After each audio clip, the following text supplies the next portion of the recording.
શ્રી કૃષ્ણ મિત્રો, પૂનમ કુકબુક્સમાં આપણું સ્વાગત છે। આજે આપણે ડાળિયા અને ગોળની ચીક્કી બનાવીશું। અને એમ તો આ ચીક્કી બે જ વસ્તુથી ગોળ અને ડાળિયામાંથી જ બનાવવામાં આવે છે, પણ આજે આપણે તેમાં એક વસ્તુ એવી એડ કરીશું જેથી આપણી ચીક્કી સરસ એવી ક્રિસ્પી બનશે અને ગોળનો પાયો પણ એકદમ પરફેક્ટ રીતે બનાવીશું જેથી આપણી ચીક્કી બનવામાં જરાય ભૂલ ના થાય। તો ચાલો રેસીપી શરૂ કરીએ। તો તેના માટે મેં અહીંયા ગેસ ચાલુ કરી એક કઢાઈ એડ કરી છે। મેં અહીંયા નોનસ્ટિક કઢાઈ લીધી છે। તમારા પાસે નોનસ્ટિક કઢાઈ ના હોય તો તમે કોઈ પણ જાડા તળિયાવાળી કઢાઈ લઈ શકો છો। તેમાં એક વાટકી જેટલા મેં અહીંયા ડાળિયા એડ કર્યા છે। અહીંયા મીડિયમ ગેસ રાખી આપણે અહીંયા ડાળિયાને શેકી લેવાના છે।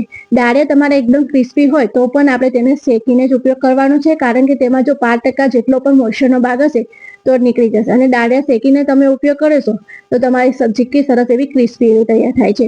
ડાળિયા બાળકો હમઠા નહીં ખાય, પણ તમે આવી રીતે ચીક્કી બનાવીને આપશો તો બાળકો જરૂર ખાશે। તેથી તેમાંથી તેને એનર્જી પૂરી મળી રહે છે, પાચન તંત્ર મજબૂત કરે છે અને પ્રોટીન પણ ભરપૂર પ્રમાણમાં મળી રહે છે।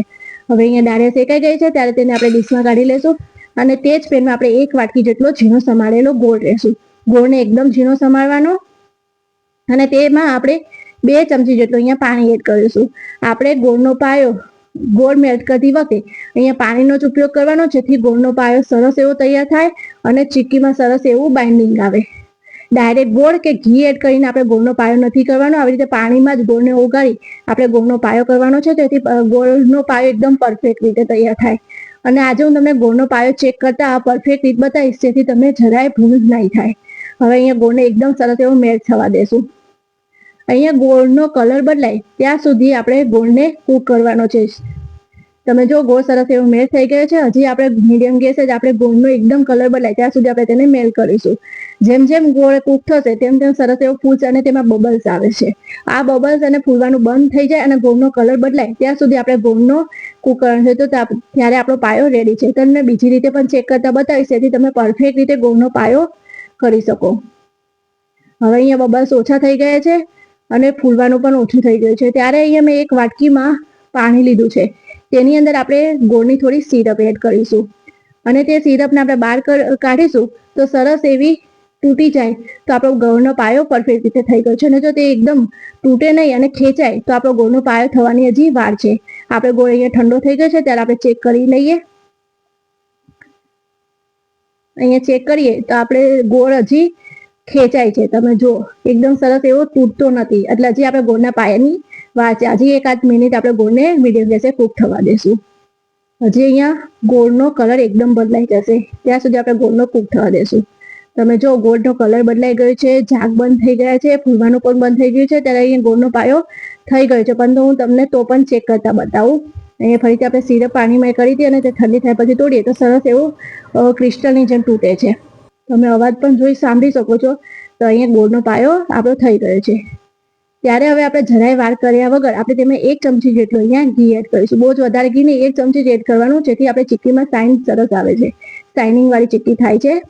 હવે તેમાં 1 ટીસ્પૂન જેટલો અહીંયા ખાવાનો સોડા એડ કરીશું। આ એકદમ સિક્રેટ છે। ખાવાના સોડા એડ કરવાથી તમારી ચીક્કી સરસ એવી ક્રિસ્પી અને ખાતી વખતે સરસ એવી સોફ્ટ તૈયાર થાય છે।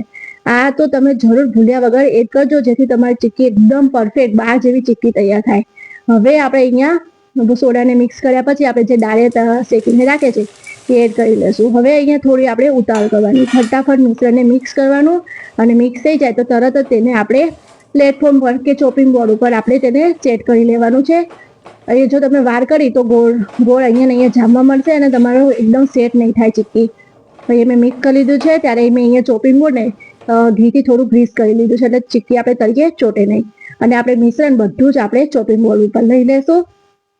અહીંયા થોડી ઉતાવળ રાખવાની, જેથી આપણું મિશ્રણ જામી ના જાય।